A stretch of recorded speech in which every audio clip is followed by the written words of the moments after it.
All right, all right. Listen, if you have a teen or a college student in your family, nieces, nephews, children, grandchildren, or you just are really close to some and you care about their well-being, the holiday season is the highest risk time for those students. We know that anecdotally. We know it research-wise. Holiday depression, anxiety, higher risk for substance misuse, higher risk for trying substances for the first time over the holidays.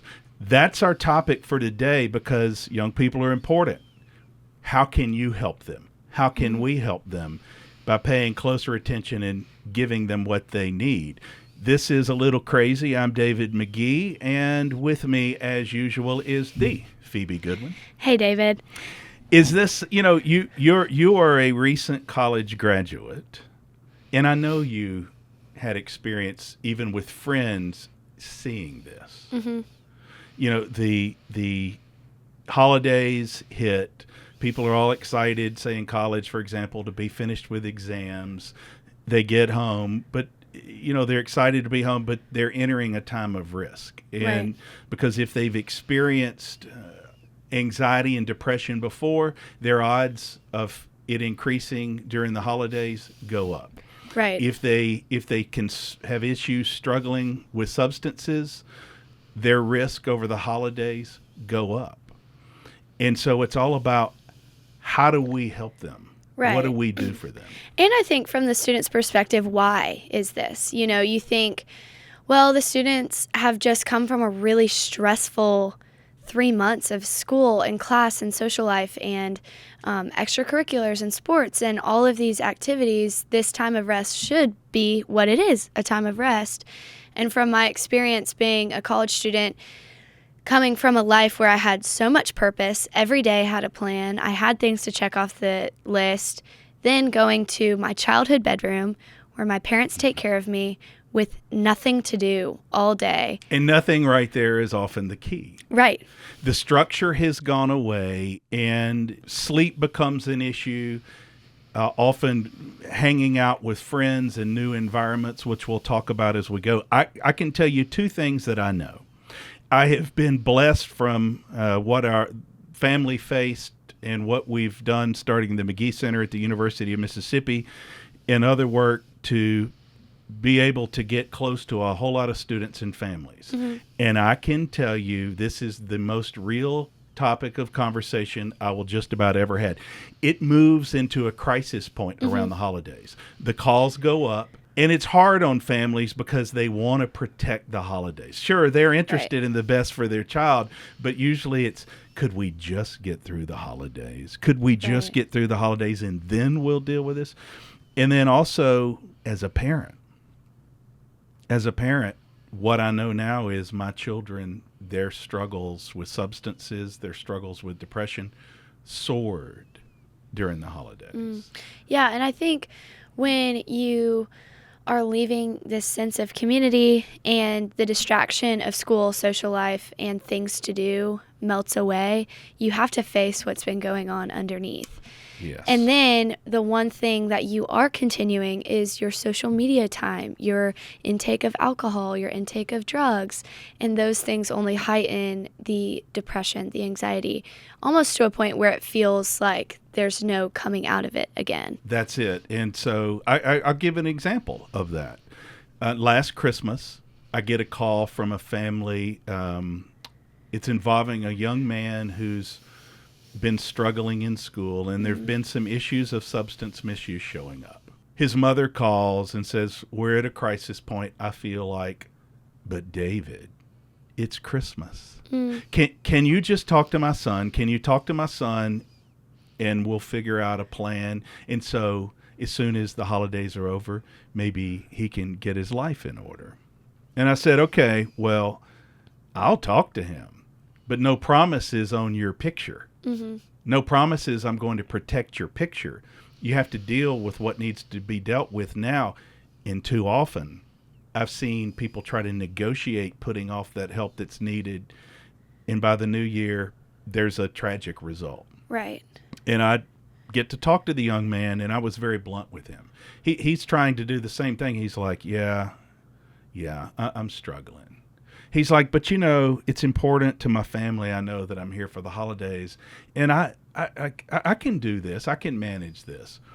Well, first of all, that's somebody that's dealing with substance misuse. That's usually them buying more time. Mm-hmm. Because the holidays for substance misusers are the famous overload time. Right. Famous overload time. Well, it's all normalized now. Oh, everybody's doing Everyone's it. drinking on a Monday night. Everybody's doing it. And the drug dealers it's the high season. So I said, look, I get it. You can negotiate this holiday with your parents, but I may be coming to your funeral and I don't want to. Mm. And he gave pause on that, and the next day he checked into treatment, and he's doing well. And I hear so many messages from the parents all through the year, and they're so thankful that their child has turned their life around. Right. And so that Christmas they were trying to protect has become a gift throughout Right. Well, you lose the year. one Christmas to gain a lifetime. To gain a Christmases. lifetime. Yeah. And so when we look back at our son William, he'd kept this journal when he was in treatment. And it's interesting, as parents, we thought we were having this happy family holiday so many times. And we read his journal where this vulnerability, what he's writing notes in treatment, and what we see and what we find is he'd been high every Christmas, and that was his time of the heaviest use. And so we weren't really getting the quality time we thought we were. Mm-hmm. So for parents, what they have to ask themselves is, how do I help my child if substance misuse is the issue? And then also, let's say a teen or college student, they haven't even approached substance misuse yet. Statistically, anxiety and depression, if they've battled it at any time before, it will flare. Mm-hmm. It will flare. As you know, they have all of this free time.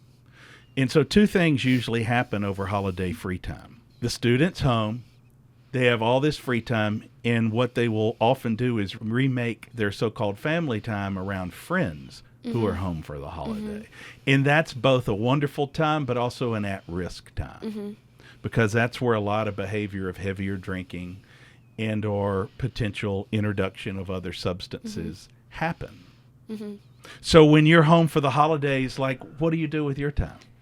Well, it really was hard for me. So my freshman year, I was at Ole Miss, and it was COVID. And so we went into Christmas break at Thanksgiving, before Thanksgiving. So we were out end of November to end of January, 2 months of being at home. And it was really weird to go from a lot of freedom of my time, of what I did, of not really having to run anything by my parents, into this state of I have to run things by my parents. I'm under their roof. I live under their rules.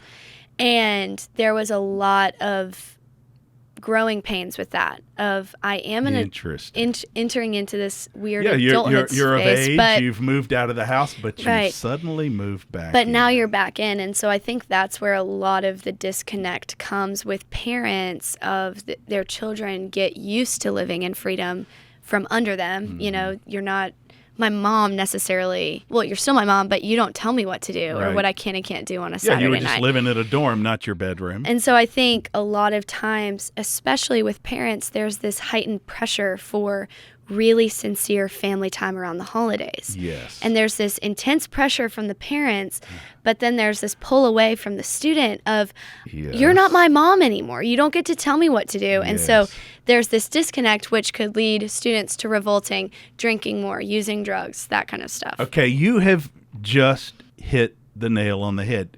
Therein lies, as we look for solutions, both challenges and solutions, you've just described the classic situation. Right. The young person, it can even be a teen at home over the holidays, they're trying to pull away and maintain their freedom. And usually when you study these things, again, both research-wise and anecdotally, we know that they are literally trying to pull away in this extra time. But yet parents, in their mind, it's the holidays. They want them closer. Right. But here is where the challenge comes in. The parents just about always went out, and then the studies show that more family time is healthier for the young person. So the key for parents is, how do you achieve that? How do you achieve that without pushing them away? Because when young people do remake in a new tribe, that's when a lot of your risk happens. When they remake in a new tribe that feels like family, a pack of friends are spending 3 weeks together over the holidays, statistically they will often be drinking more or other things at that age group when they do that. And therefore, we know their risk of facing more depression and more anxiety because as the alcohol or other substances wear off, they're fatigued. You can often be depressed when alcohol wears off. And you physically don't feel well. You physically don't feel well in a whole new way for them. Yeah. The days are shorter. They've probably dropped some of their physical activity because they're up later at night. And so while they might have just had a good semester, they enter into a period that it can quickly get off track. Right. But for parents, that's the challenge, because we know, number one, what I tell parents, they say, okay, well, my child is struggling. How can I help alleviate this? You know, because holiday depression of a teen or college student or anybody of any age is real and it's risky and it has to be taken seriously. Absolutely. And so parents say, what do I do? And I say, number one, family matters.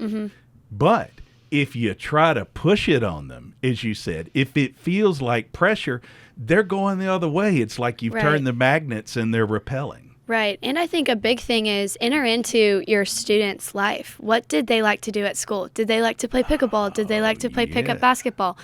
Okay, hey, we're going to play basketball at the Y. Come join us. Because I think a lot of times the end of every semester felt almost like a death. You're getting closer and closer to adulthood.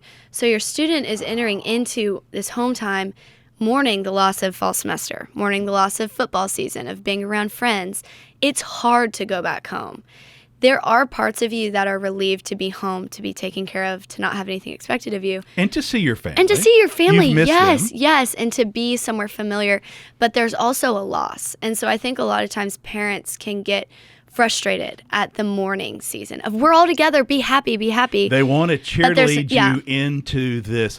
We're here. It's holidays. It's and it can be both things. Right. Absolutely. But it's so interesting that one of the greatest gifts I have had is being able to work closely with a lot of college students, and not just college students, a lot of high school students, getting to know them, getting to know the challenges they face. And Phoebe, I probably have not heard many articulated as well as you just did, because I see this over and over. I'll tell you, I think it's like 80+% of the students I see that when, say, the fall semester ends, their mood drops precipitously. Yeah. If I'm looking at a scale, it just goes boom, straight down. And that's a shocker for a lot of parents. So, and let's be clear, what we're talking about is the baseline of many students who aren't facing anxiety and depression, who have been flourishing during the semester, but suddenly that semester ends and it's like everything they've been working for and everything they've been doing has just unplugged. And now they're blowing in the wind. So it's a challenge for families. And I think that your advice, it's not, you have to be careful. Family matters, but if you start telling them that, well, you're home now, it's family time. Okay. But what you say is engage with your teen. Yeah, and get them out of their room. Like, I think that was the best thing for me was when get them out of their room. I would go in my room, and my family can attest to this. I would go in my room and just stay there. I would talk to my friends on the phone. I would scroll through Instagram. I'd scroll through whatever. I'd scroll through my old photos from the semester, looking at times I had, and would enter into just an unhealthy mindset of, I can't wait to get out of here. But when my family interacted with me in a way where I was doing something that felt familiar, playing pickleball, playing a card game, doing something fun, having an activity. You're out of the room and you're in. You're out of the room and you're in with your family, But then those activities kept me out of my room. Right. After we got back from the movie, I stayed downstairs and talked. We all ate dinner together. Instead of just requiring them to go, you're in your room, you come down for mealtime. Right. Well, there's the orders just don't work well in this situation. Right. It's dinner time. Remember, you're supposed to be Right. with us, and then your mood is in a different place. Well, because then you have to be there. Yes. But then when you go for a walk at your favorite place, or your parents take you to your favorite restaurant, or you go see a movie, that interacting with them and coming down to their level of, hey, how are you feeling about the end of the semester? Like, enter into that sadness with them and be sympathetic, so that just right off the bat, whether they're home for 6 weeks, for 2 weeks, for 4 weeks, you're starting off on a level of, I see what you're going through and I want to be here for you. What would you like to do with us? You are engaging with them, and you're bringing them to the dinner table because they want to be there. Right. And that organically takes care of a lot of what we're talking about. The risk is when the friends remake in a tribe of different friends, and then they begin to pick up new habits and emulate that. And I think also when people meet in just the context of breaks, there's almost a desperation of that time they have together. Yes. Because at school, you're together all the time. Mm-hmm. But then when you're out on break for 4 or 6 weeks, you see your friends once, twice, because maybe you're not as close with your high school friends. You're going to drink way more than you ever would. You're going to try different drugs. You're going to try to make the night last forever. Yes. Because there's a desperation of and nobody has that. class to go to the next day. There's Yes. no structure. Mm-hmm. And, when I look at this, it breaks my heart because I learned this lesson the hard way. Mm-hmm. In high school, when somebody close to me, attempted suicide, then another year somebody else did over the holidays. And nobody had ever talked to us about these things, but loss became a real thing that I saw happen around the holidays, and it's continued to this age in the work I do. And so when I get an SOS from a parent, when they say my child they're home for the holidays, it just doesn't feel right, or they seem more depressed, and, I feel like it'll be okay. I'm like, don't take that for granted. Yeah. And what I always say is, in that situation, you need to first be asking them, my famous line to parents, ask a lot of open-ended questions. And you alluded to that a little bit, which is you need to not be telling them what not to do. It's not going to work. And preaching at them, it's just about, try to be with them and assess the situation. Sit beside them, be silent when you need to be, ask some open-ended questions. How did they feel about the semester? Mm-hmm. How do you feel being home?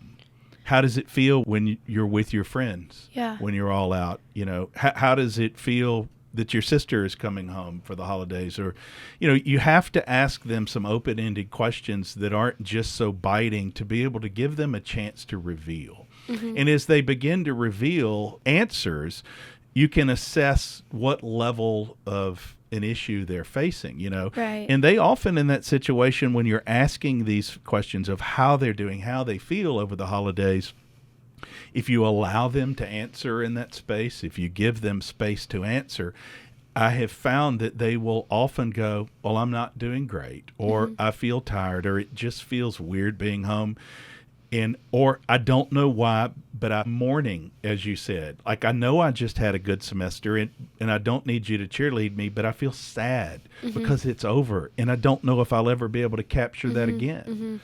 And, then you can gauge the severity. And what I tell parents, just like if it presents that substance misuse has become problematic and help is needed, get it. Don't delay. It doesn't matter if they will not be at your home for Christmas.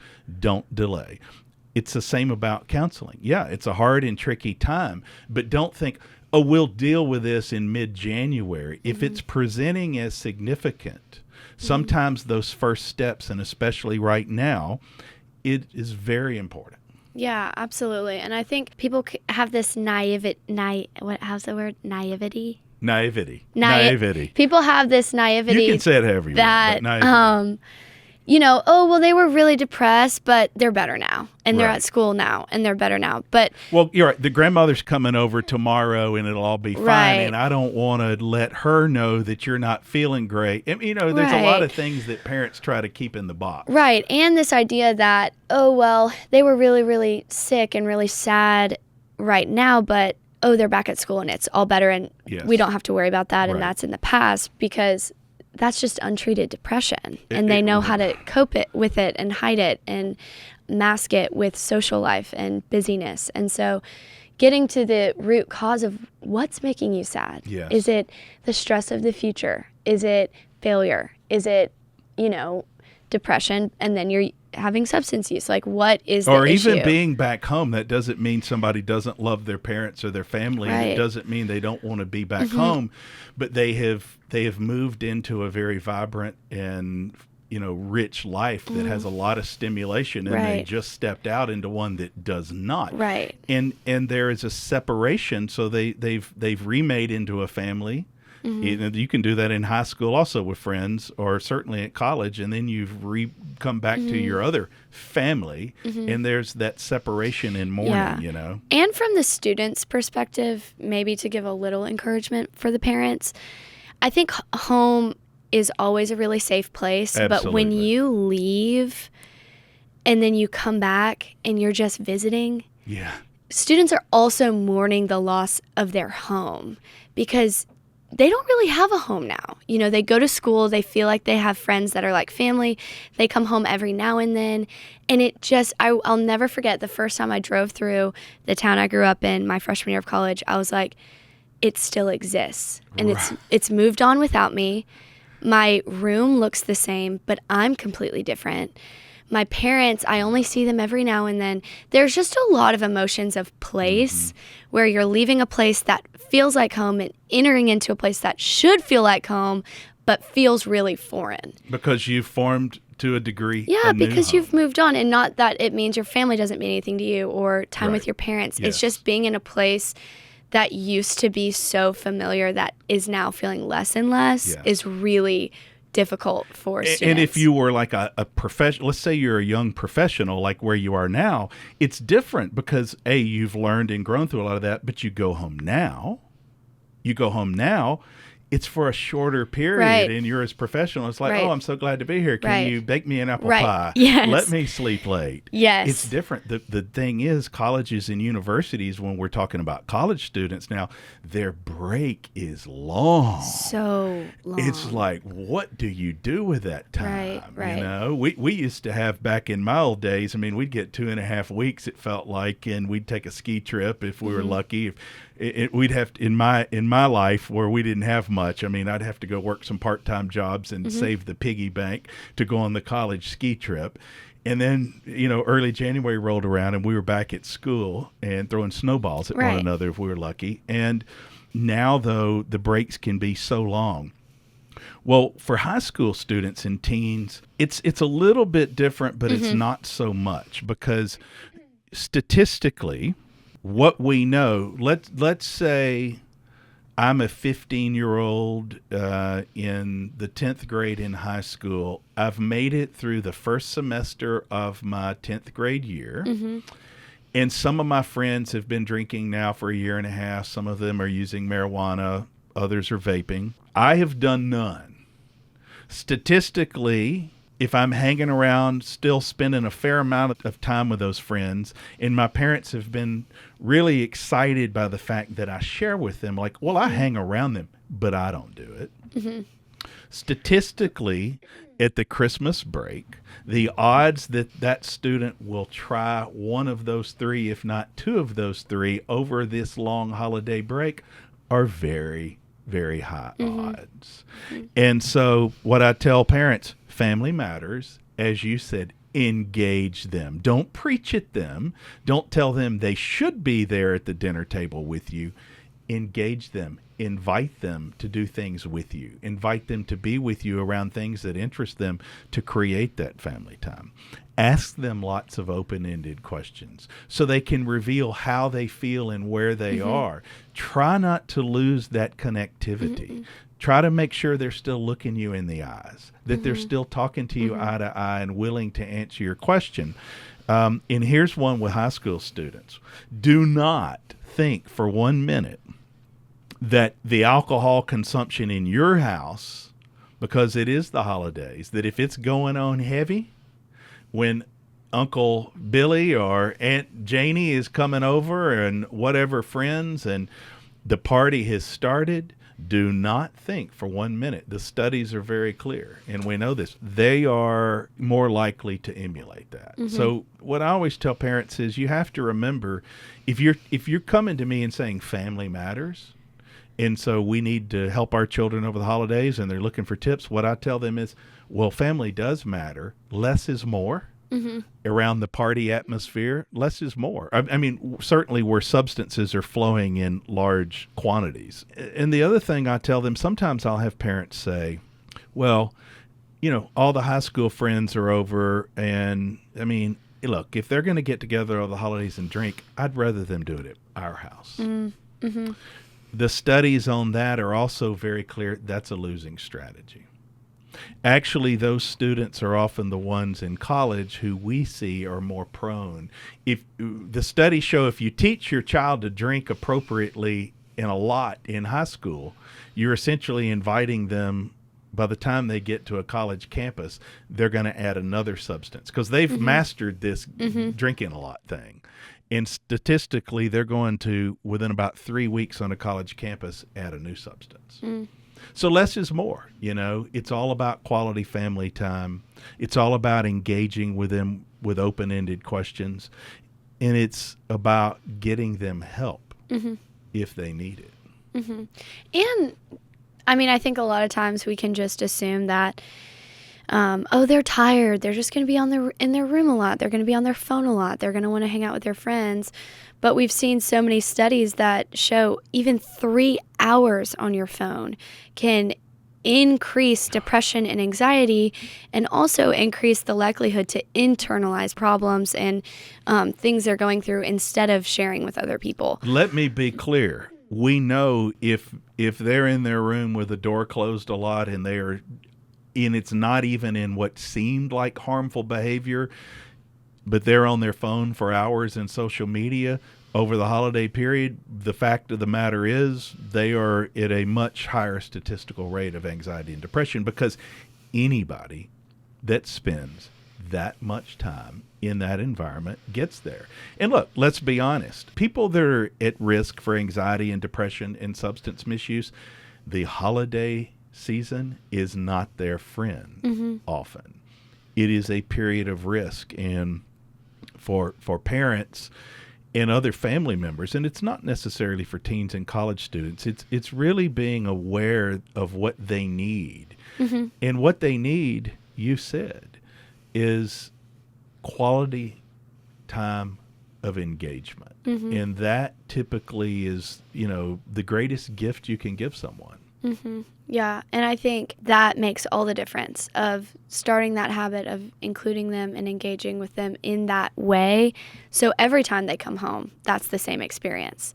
So they don't think, oh, I'm going home, I'm not going to do anything, or my parents don't really know what's going on, or they don't really care. Because when you are, you know, going on a road trip with them or playing pickleball, things start to come out naturally. Things begin to come out naturally. Even playing a game of laughter, they're a lot more likely to reveal something over a cinnamon roll the next morning. And I think you have the opportunity to shut down lies they might be believing. When they're behind a closed door and they see a TikTok about depression and they watch it for a second too long, and the algorithm now starts depression, anxiety. Feeds that monster. It feeds it. Yeah. So then they're not even realizing, they think they're just scrolling on TikTok or scrolling on Instagram, and they're being fed suicidal ideation.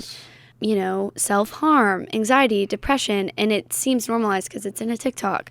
But what they're spending their time viewing is dangerous. Absolutely. And so when you engage with them, bring them out of that, you have conversations, that's when lives are saved. Truly. That's when lives are saved. And I find that when you address it this way, whereas where we thought when our children were teenagers that we were having this wonderful family time, now it is revealed that we were not. That my daughter's eating disorder flared, my son's drug use flared, and our family dysfunctionality flared. And now what we know is the greatest gift we can give one another is engaged conversation and engaged time, you know. And maybe that's a hunting trip for some, and maybe that's taking a long walk for others, or playing card games. Yeah. Probably it's all the above. Right. And don't underestimate those things. Like, you don't need to go on a family ski trip and then spend $20,000 to engage with your student. And sometimes, especially not, because especially heightened not. pressure and sometimes expectation. they need simple. Less is more. You know, they need the quality time of engagement. Stick around for a little light conversation. Look, it's a little crazy podcast. You want to give us a gift this holiday season? I'll just tell you, we need one. If you could go wherever you listen to podcasts, be it Spotify or Apple, go on there. You're listening right now. You know where to find it, and hit the follow button if you're not already following, or rate us. Give us a rating. We love those. That's one gift you can give us. Another is you can sign up for our newsletter at alittlecrazy.com. It's very easy. We don't charge you. It's free. We'll tell you more about the podcast and other tips for finding joy and well-being. So speaking of joy, Phoebe, our back porch conversation today is, you're young. I know you still remember because you're not that many years removed from young, youthful Christmases. Do you have any Christmas gift as a child that stands out to you? And you don't want to pick on anybody. Maybe it stands out in a weird way or a funny way or just a great way. Well, I think it's funny because anytime I feel like Christmas time rolls around, it's a great icebreaker. People ask that all the time. And my mind always goes to, I think I was in 3rd grade, and I got a pink fishing pole. And like a Barbie fishing pole? No, it was like a metal rod fishing pole, and we had this pond in my neighborhood where it was stocked, and so you could go fishing. And my older sister loved to fish. It was really random. Suburban Atlanta. Yeah. Who knew you could fish? Does she still like to fish, by the way? No. Okay. Well, actually, I take that back. Yes, she's taking fly fishing lessons. She lives in Colorado. And I told her about Hudson, how he loves fly fishing. She needs to get Hudson Magee, my son, for but sure. But it was the most random gift. I literally screamed louder than I've probably ever screamed. And I was so excited about this fishing pole. And I think I went fishing in the pond and used it. Yeah. But it's just funny because it's so not like me. Like, you wouldn't think a fishing pole would have been one that I remembered. So it's interesting. You say that's not like you. My son Hudson is, he could be a fly fishing guy. And people that he takes, he's just that way. I think it's part of sobriety. Like if he goes into something, man, he goes, or that addictive personality. And so now he's sober. Like he goes in on something, he really goes in. I have some of that myself. A lot of us do with it that have those traits. You know what's interesting about Hudson? I even gave him a fishing, because I fished a lot when I was young, and it was very important for me. And when he was struggling in high school, I even gave him an old John boat hoping it would inspire him to fish. It didn't really take root. He did not start fishing and become fishing as a pastime at all till about the age of 21 or 22. So you never know. It's not too late. Do you still have that pink fishing It's pole? probably somewhere in the garage. You might need to get that. Or at least you'll have a child to give that to one day. Yes. So my favorite one I'm going to share is about my late son, William. Oh. Yeah. When he was really little, the Beanie Baby rage. Yeah. Right? And he was little, and he and Hudson and Mary Hallie just collected all the Beanie Babies. And I guess it was the Diana Bear that year that was the impossible gift. And my late sister-in-law was, I'm not much of a great present giver. People tell me I'm better at giving them a verbal gift or a like you matter kind of thing. Some years maybe I get lucky and hit it on a gift, but I'm not good on gifts. my sister-in-law was. And somehow she scores this Diana bear. And my young William, he was so little at the time, I remember him opening it. He was old enough by then to open and realize what he had. And he gave kind of a faux faint backwards, where he just couldn't believe that he had gotten the greatest gift of all that he thought. And we laughed and laughed. And as he became, older and as a college student, we would just always say, like, nothing will ever top that Beanie Baby you got. Nothing will ever top it. Yeah. For me, when I was young, I remember I just wanted a train, but not like, so what had happened is I'm old enough that it was still a thing for the old school big model train, like the big cast iron metal ones and the bigger track. But there were also the newer, smaller, more nimble art type, smaller trains. I wanted this old school, big, bulky, strong train that you could put the drops in and the smoke would come out.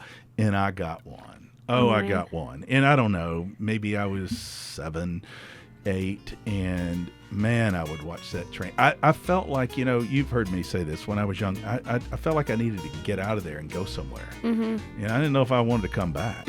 And I remember that train, man, I would just, it always killed me that it'd go around in a circle because it always came back. I was just kind of wanting to build it one way and go. Yeah. But I had my train. It was a big deal. Check us out, alittlecrazy.com. Follow us on social media and tell others about us. We'll see you next time.